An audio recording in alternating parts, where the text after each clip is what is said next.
Off the rails. Gordon was resting in a siding when Henry came by and said, "Hello, fat face! Hello, fat face!" Gordon was furious. "What cheek! What cheek! That Henry is too big for his wheels. Fancy speaking to me like that. To me! To me, who has never had an accident. Never, ever had an accident." Percy was a bit puzzled. "Oh, but Gordon, aren't jammed whistles and burnt safety valves accidents?" "No, indeed, they are not accidents. Not accidents. They're just high spirits. I mean, it might happen to any engine. But to come off the rails, well, I ask you, is it right? Is it decent, A few days later, it was Henry's turn to take the express. Gordon watched him getting ready. "Better be careful, Henry. You're not pulling the flying kipper now, you know. Mind you keep to the rails today, won't you, Fat face, whoosh, fat face, whoosh, fat face, whoosh, fat face, whoosh." And Henry went on his way. But Gordon didn't care. He yawned and went off to sleep.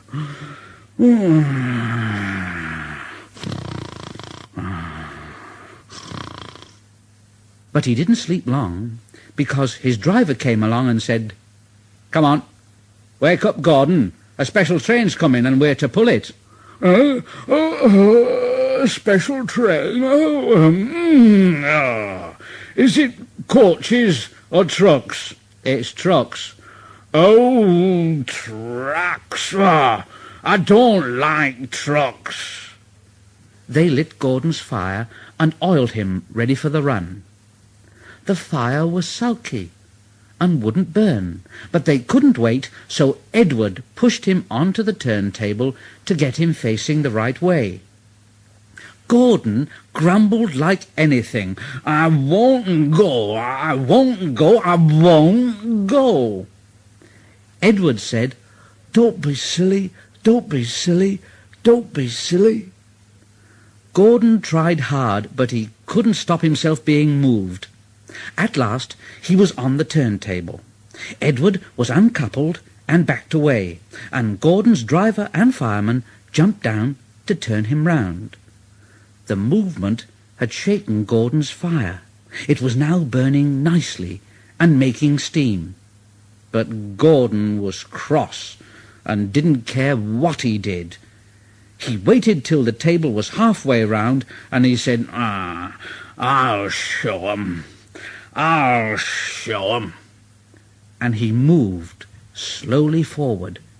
He only meant to go a little way, just far enough to jam the table and stop it turning as he'd done once before. But he couldn't stop himself, and he crashed through the side of the turntable and then through some wooden railings, and he slipped and slithered down a bank into a ditch. His wheels churned around in the mud. "Oh, my wheels are spinning. I can't get out. I can't get out. Oh, please get me out.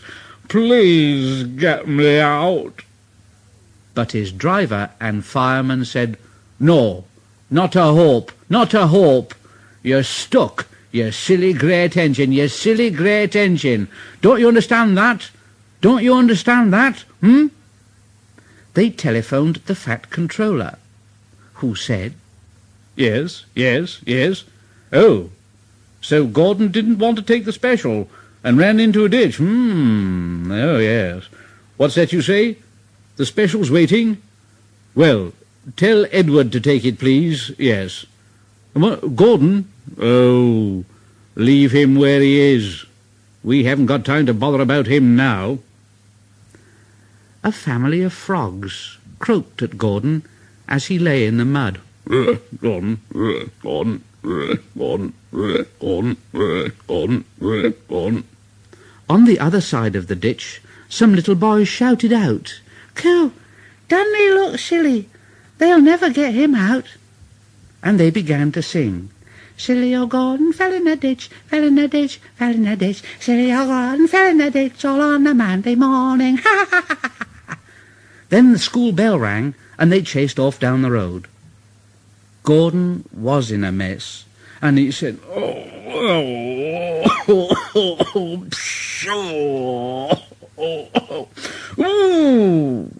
And he blew away 3 tadpoles and an inquisitive newt. And Gordon lay in the ditch all day long, and he was very, very unhappy. Oh dear, I shall never get out. I shall never get out. But that evening they brought floodlights. Then, with powerful jacks, they lifted Gordon and made a road of sleepers under his wheels to keep him from the mud. Strong wire ropes were fastened to his back, and James and Henry, pulling hard, at last managed to bring him to the rails. Late that night, Gordon crawled home, a sadder and a wiser engine. Autumn leaves. 2 men were cleaning Gordon. Gordon didn't like it. Mind my eye, mind my eye. You've got your holes in my eye. Oh, stop it. Oh, shut up, silly. Shut up. Here, Bert, did you ever see such mud? No, Alf, I never did. You ought to be ashamed, Gordon, giving us extra work like this. The hosing and the scrubbing stopped. Gordon opened one eye, but shut it quickly. The fat controller came along. Now, wake up, Gordon, and listen to me, will you?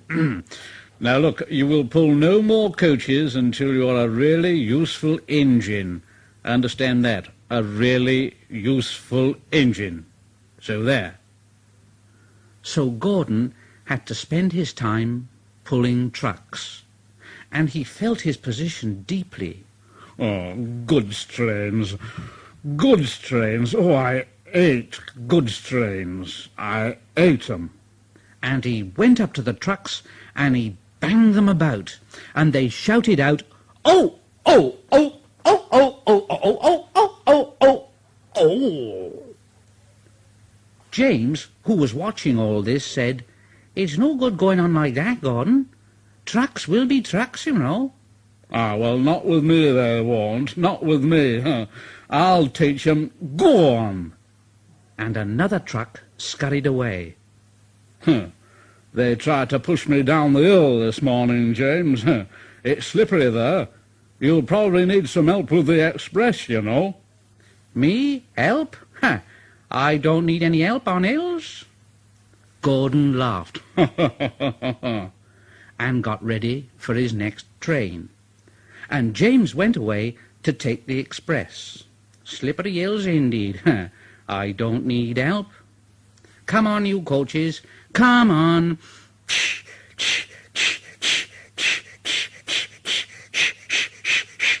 The coaches grumbled, all in good time, bawled in good time, bawled in good time, bawled in good time. The train was soon running nicely, but a distant signal checked them close to Gordon's Hill. Gordon's Hill used to be bleak and bare. Strong winds from the sea made it hard to climb.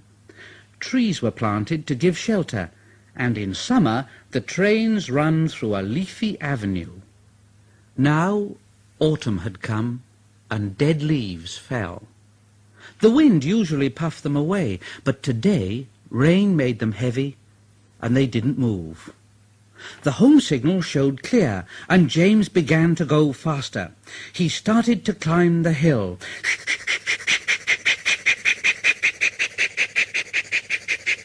Easy, do it, easy, do it, easy, do it, easy, do it, easy, do it, easy, do it, easy, do it.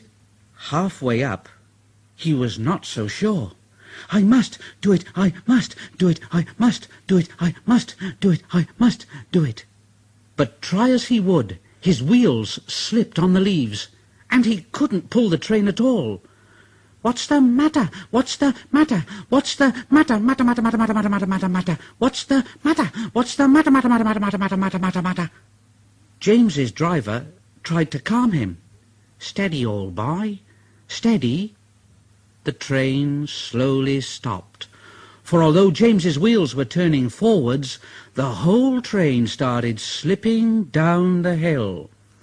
James shouted, "Help! Help! Help!" James's driver shut off steam, carefully put on the brakes, and skillfully stopped the train. The guard came along and poked his head into the cab. "Know what? Back to the station and send for a banker." So they brought the train safely down. But Gordon, who had followed with the goods train, saw what had happened. "Hello, James. I thought you could climb hills." All James could say was, he hadn't enough steam. "Ah, well, James, we live and learn, don't we? We live and learn. Never mind, little James. I'm going to push behind. Now look, whistle when you are ready, So James waited till he had plenty of steam, and then he went, "Right, pull hard, James, pull hard. We'll do it. Pull hard, we'll do it. We'll do it. Pull hard, pull hard." Clouds of smoke and steam towered from the snorting engines as they struggled up the hill. "We can do it. "We will do it." We can do it. "We will do it." We can do it. "We will do it." The greasy rails sometimes made Gordon's wheels slip, but he never gave up, and presently they reached the top. "We've done it. "We've done it! We've done it. We've done it!" All right, James. Well, goodbye." "Goodbye, Gordon, and thank you very much indeed." Gordon watched the coaches wistfully till they were out of sight. Then slowly he trundled back to his waiting trucks. Down the mine. One day Thomas was at the junction when Gordon shuffled in with some trucks. Thomas said, "Phew, what a funny smell. Can you smell a smell, Annie and Clarabelle?" "No, I can't smell a smell, Thomas." "Oh, no, I can't smell a smell, Thomas." "Yes, it's a funny sort of smell, isn't it, Gordon, "Well, no one noticed it till you did. It must be yours." "It isn't. Annie, Clarabelle, do you know what I think it is? It's ditch water." "Ditch water? "Yes, ditch water. Goodbye. I'm off."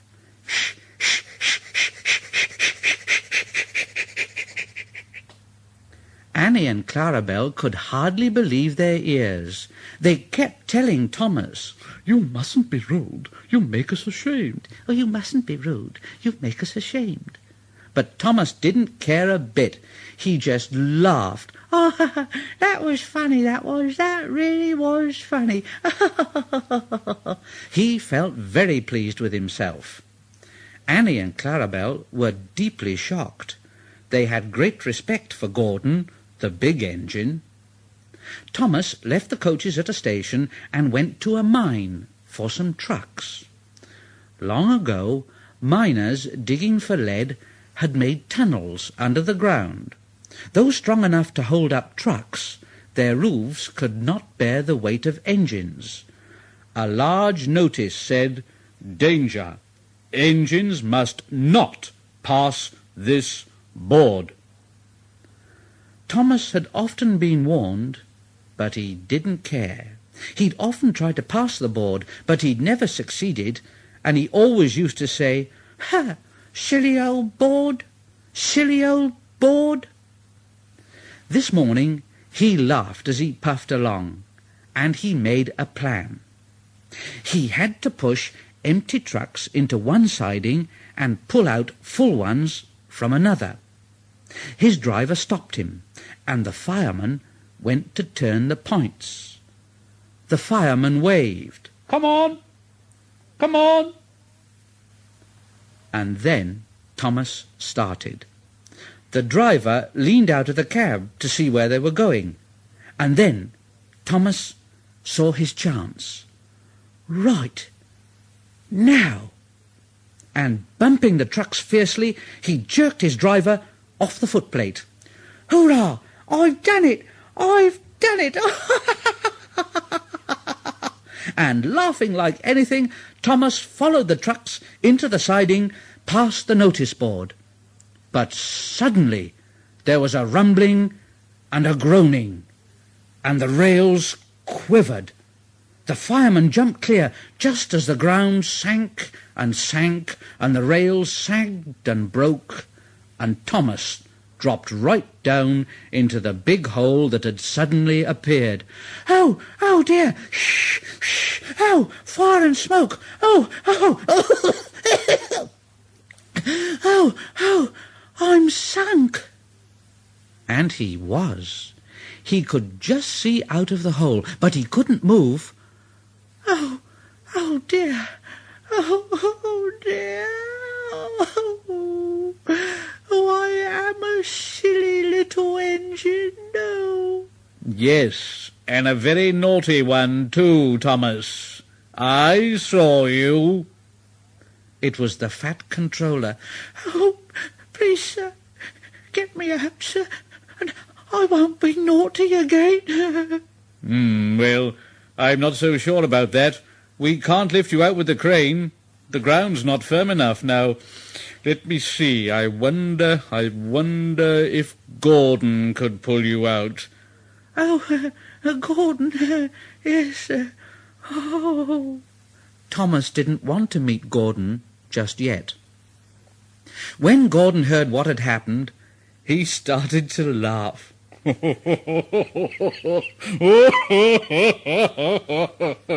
"Down a mine, is he? Oh, what a joke! What a joke! Down a mine!" And he went off to rescue Thomas. "What a joke! What a joke! Shh, shh, shh, shh. Hello, little Thomas. Hey, you are in a mess, aren't you, eh? Never mind. We'll have you out in a couple of puffs." But they didn't pull Thomas out in 2 puffs. Gordon was panting hard and nearly purple before he dragged Thomas out of the hole and safely past the board. "Oh, Gordon, I am sorry that I was so cheeky." "Oh, that's all right, Thomas. You made me laugh, you know, and, well, it did me good, you see, because I'm in disgrace, you know, and, well, I feel a bit low." "Oh, but I'm in disgrace too, Gordon." "Why, so you are, Thomas. We're both in disgrace. Look, shall we form an alliance?" An ally, what was it?" "An alliance, Thomas. United we stand, together we fall. You help me, and I help you. How about that? "Oh, right you are, Gordon." Good. That's settled then." And buffer to buffer, the Allies puffed home.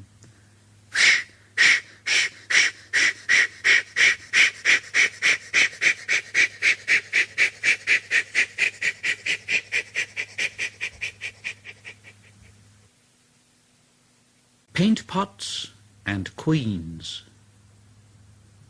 The stations on the line were being painted. The engines were surprised. They asked the painters why the stations were being painted. "Well, because the Queenie's coming," So there. The engines in the shed were excited and wondered who would pull the royal train. Edward knew it wouldn't be him. "Well, I'm too old to pull important trains." Gordon knew it wouldn't be him. "Well, I'm in disgrace. The Fat Controller would never choose me." But James, the red engine, was confident. "Well, he'll choose me, of course. There's no doubt about it. No doubt about it at all." But Henry couldn't agree. "Choose you? Choose you? You can't climb hills. He will ask me to pull it, and I'll have a new coat of paint. You wait and see." The days passed, and Henry puffed about proudly, quite sure that he would be the royal engine. One day, when it rained, Henry's driver and fireman stretched a tarpaulin from the cab to the tender to keep themselves dry. Henry puffed into the big station.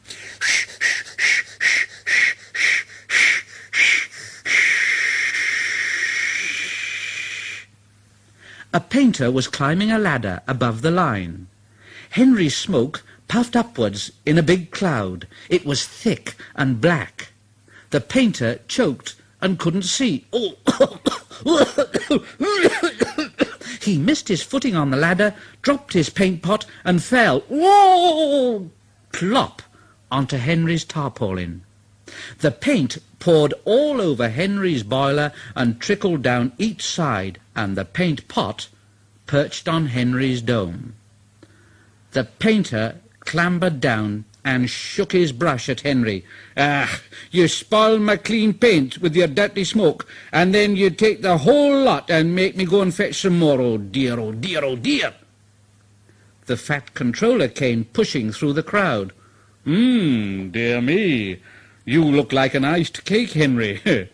That won't do for the royal train. Oh, no. I'm afraid that I must make other arrangements, yes." And he walked over to the yard. Gordon and Thomas saw him coming, and both began to speak at once. Please, sir, I want—" Excuse me, sir, but I was thinking. Now, one at a time, please, one at a time. Now, what is it, Gordon? "Well, sir, I just wanted to ask you if Thomas could have his branch line back again." I see. And what do you want, Thomas? "Oh, please, sir, can Gordon pull coaches again?" I see. So that's it. Well, you've both been quite good lately, and you deserve a treat, so when the Queen comes, Edward will go in front and clear the line, Thomas will look after the coaches, and Gordon will pull the train." "Oh, sir, thank you, sir, thank you." "Oh, thank you, sir, thank you." The great day came. Percy, Toby, Henry, and James worked very hard bringing people to the town. Thomas sorted all their coaches in the yard. "They're coming! They're coming!" Edward steamed in, looking smart with flags and bright paint. 2 minutes passed, then 5, then 7, and then 10, and then... Everyone knew that whistle, and a mighty cheer went up as the Queen's train glided into the station. Gordon was spotless, and his brass shone. Like Edward, he was decorated with flags, but on his buffer beam he proudly carried the royal arms. The Queen was met by the Fat Controller, and before doing anything else, she thanked him for their splendid run. The Fat Controller bowed and said, "Not at all, Your Majesty. Thank you." And then the Queen said to the Fat Controller, "We have read a great deal about your engines. May we see them, please?" So he led the way to where all the engines were waiting. Toby and Percy said, "They're coming! They're coming!" Henry and James said, "Shh! But Toby and Percy were too excited to care.